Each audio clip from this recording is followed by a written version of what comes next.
Bonjour, aujourd'hui on s'attaque à un sujet qui est au cœur de la réussite de toute entreprise, le recrutement. C'est bien plus qu'une simple formalité, c'est une compétence clé, un véritable levier pour grandir et se développer. Mais soyons honnêtes, pour beaucoup, embaucher, ça ressemble à un vrai casse-tête. On se retrouve vite face à une montagne de CV, avec cette petite voix qui nous dit « Et si je me trompais ?» Ça peut vite devenir une mission qui semble compliquée, voire un peu décourageante. Mais pas de panique, l'idée ici c'est justement de fournir une sorte de guide, une feuille de route claire. L'objectif? Transformer ce défi en une vraie réussite stratégique.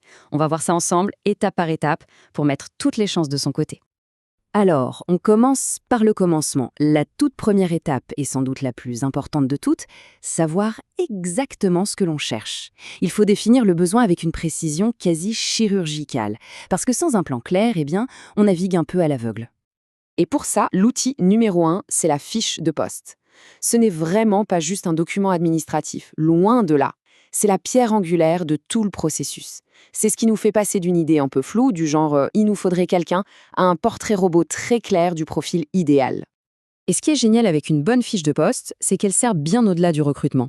C'est aussi un outil de management, super utile pour les entretiens annuels par exemple, et puis c'est un outil d'organisation qui permet de s'assurer que toutes les missions de l'équipe sont bien couvertes, sans que personne ne se marche sur les pieds. Bon, maintenant que notre portrait robot est prêt, la chasse peut commencer. La grande question, c'est où est-ce qu'on va les dénicher, ces fameux talents? En réalité, il n'y a pas de solution miracle. Le secret, c'est souvent de combiner plusieurs canaux. Par exemple, il ne faut jamais sous-estimer la puissance de la mobilité interne ou de la cooptation. Et puis bien sûr, il y a les incontournables comme LinkedIn ou les sites d'emploi spécialisés, qui permettent de toucher un public beaucoup plus large. Ça y est, les candidatures commencent à arriver. C'est une excellente nouvelle. Mais attention, le travail ne fait que commencer. Maintenant, il va falloir trier, filtrer, pour identifier les profils qui méritent vraiment qu'on s'y attarde. Il faut voir ce processus comme un entonnoir. On part avec beaucoup de CV au début et à chaque étape, le tri, un premier appel, les entretiens, on affine la sélection pour ne garder que la crème de la crème à la fin. Pour le premier tri des CV, l'idée n'est pas de chercher la petite bête pour éliminer, mais plutôt d'identifier le potentiel. Un trou dans un CV, ce n'est pas un carton rouge direct, c'est juste un point qu'il sera intéressant de creuser pendant l'entretien. Ce qu'on cherche avant tout, c'est de la clarté et de la cohérence. On arrive maintenant au moment clé, au cœur du réacteur, l'entretien.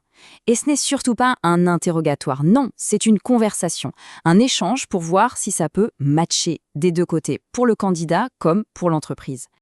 Et la clé d'un bon entretien, c'est la qualité des questions. Une question fermée, ça appelle une réponse par oui ou par non. On n'apprend pas grand-chose. Alors qu'une question ouverte, ça invite la personne à raconter, à développer, et c'est là qu'on récupère les informations les plus précieuses.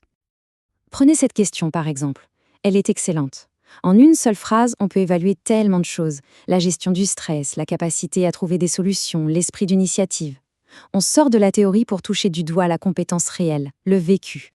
Parce que c'est ça l'objectif de l'entretien, évaluer la personne dans son ensemble. Les compétences techniques, bien sûr, c'est la base.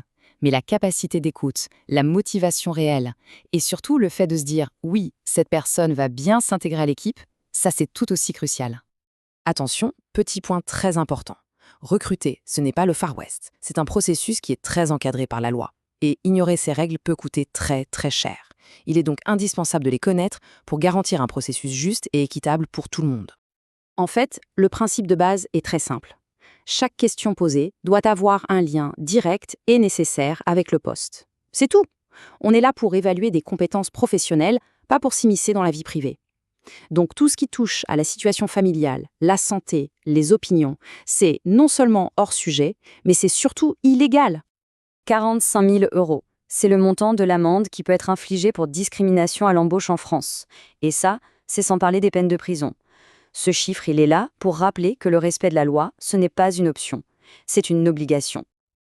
Allez, une petite info pratique au passage, il faut savoir qu'il existe pas mal d'aides financières pour l'embauche. Selon les profils, les contrats, ça vaut toujours le coup de se renseigner. Une petite recherche peut parfois réserver de bonnes surprises. Et pour finir, il faut se rappeler d'une chose essentielle. Le recrutement ne s'arrête pas le jour de la signature du contrat. En fait, tout ce travail qu'on vient de voir, il a un but final, préparer une intégration réussie pour que la nouvelle personne puisse s'épanouir et donner le meilleur d'elle-même. Je vous laisse avec cette question. Un recrutement, ce n'est pas juste remplir une case. C'est une occasion unique d'apporter du sang neuf, de nouvelles compétences, une nouvelle vision. C'est une opportunité stratégique de dessiner l'avenir de son entreprise.